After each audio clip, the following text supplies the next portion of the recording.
What is up, YouTube? Guys, it's been a little while since I made a YouTube video.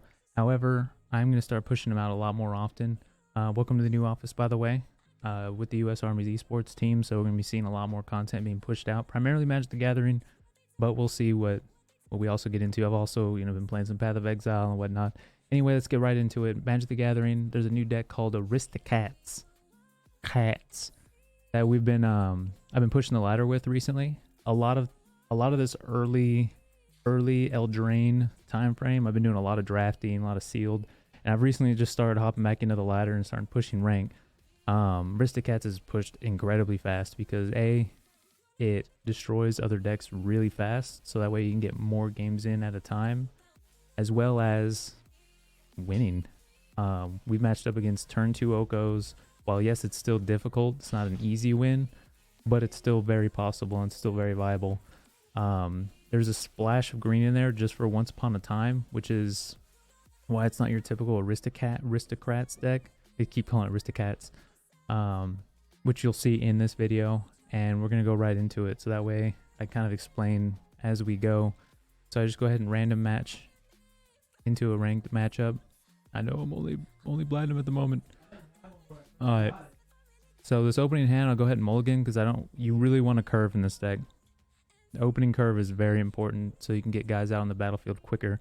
So in this instance, Once Upon a Time acts like a third mana source, particularly a red source, in case we do draw into that Chandra.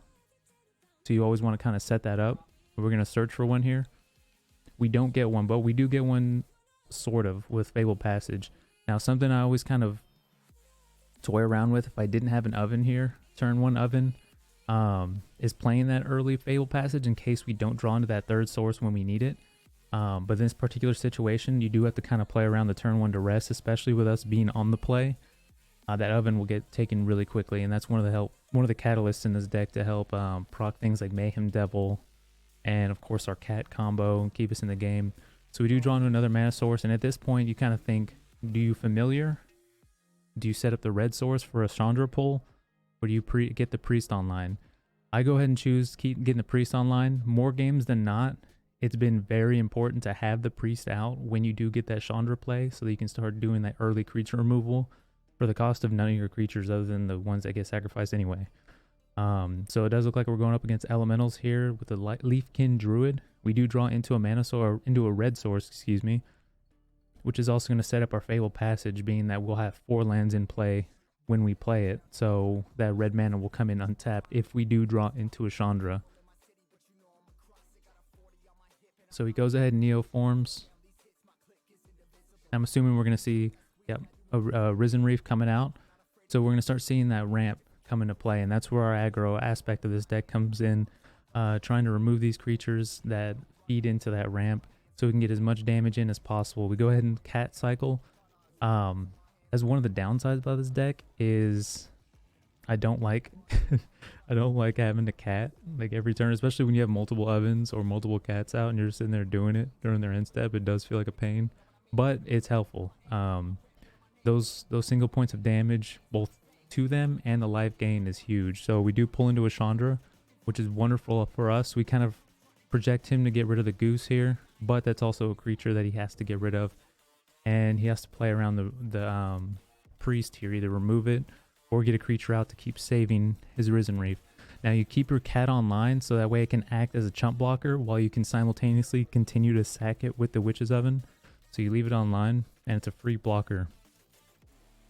And in some decks you do kind of got to play around like Legion's End and whatnot. But in this particular matchup I'm not terribly worried about the cat being removed in that instance, especially since we have the Chandra priest online. So we go ahead and get a chump block in here, and then we're going to go ahead and sack the cat, so that way no damage is taken against any source, because he was technically blocked. And then I believe it goes to end step, and we go ahead and bring our cat out. Now I am a little bit hesitant, because he could have a shock online or some kind of removal, get rid of the cat. Not the end of the world. I think it's still worth the trade. And we can also remove the Risen Reef with Chandra. So we pull into a Mayhem Devil. This deck is actually opening up exactly how we're wanting it to. Oven, Cat, Priest, Devil, Chandra, like all of the pieces are now in motion. All of them. So now we're going to see turn 4, a massive amount of damage being put out. Mayhem Devil is going to proc every time something gets sacked. So we're going to swing out with our Cat and our 2 elementals, leaving the Priest online so we can go ahead and take out that Risen Reef. So we're going to plug 3 damage here. Go ahead and proc Priest. He's going to take 2 more damage from the Priest itself from 2 life loss. Sack these 2 elementals. Ping him twice with the Mayhem Devil, so that's 4 damage off the bat. It's going to force him to sack his Risen Reef. And then we're going to get another damage from Mayhem Devil to ping him again. 2 mana online, and we can go ahead and ping him with our Bonecrusher Knight. Sometimes I like to keep that Bonecrusher online.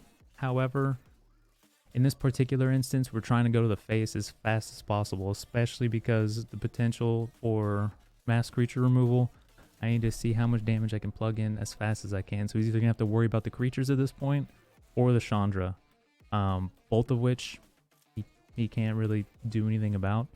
So yeah, that was all the pieces in motion for that deck. Yeah, it was just elementals. Step into the office for a second, guys.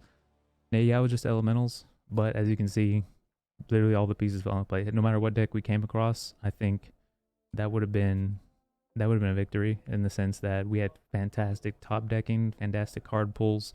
All the pieces lined up. We got our Cat Oven combo going, paired with the Mayhem Devil, Chandra, Priest. So we had removal, direct face damage, just across the board. It was a great matchup. I do have a best of 3 version of this deck. However, I didn't see the best of 3 option online there, so that way I can kind of show you guys some sideboarding. When I do some more of these videos, I'm going to do some more best of 3, so that way you can kind of see how we're going to be sideboarding. I know I want to make one against a good matchup up against like a turn 2 Oko. I haven't come across one while I was recording in a little while. But anyway, that's in the future. Make sure you guys follow the social media. Twitter at Kevin Raisins. Discord.gg/The Kill Squad for mine. If you're interested in being a part of the U.S. Army's esports team, or at least playing with us, discord.gg/US Army Esports, all one word. You're more than welcome to hop in there. Active duty and reserve, the only ones that can actually be on the team. But civilians and other branches are still welcome to the server and get some games in with us. Not just Magic the Gathering, but we got pro teams for CSGO, League of Legends, Apex, Fortnite, all the titles. But alright guys, appreciate y'all for tuning in. See you again very soon.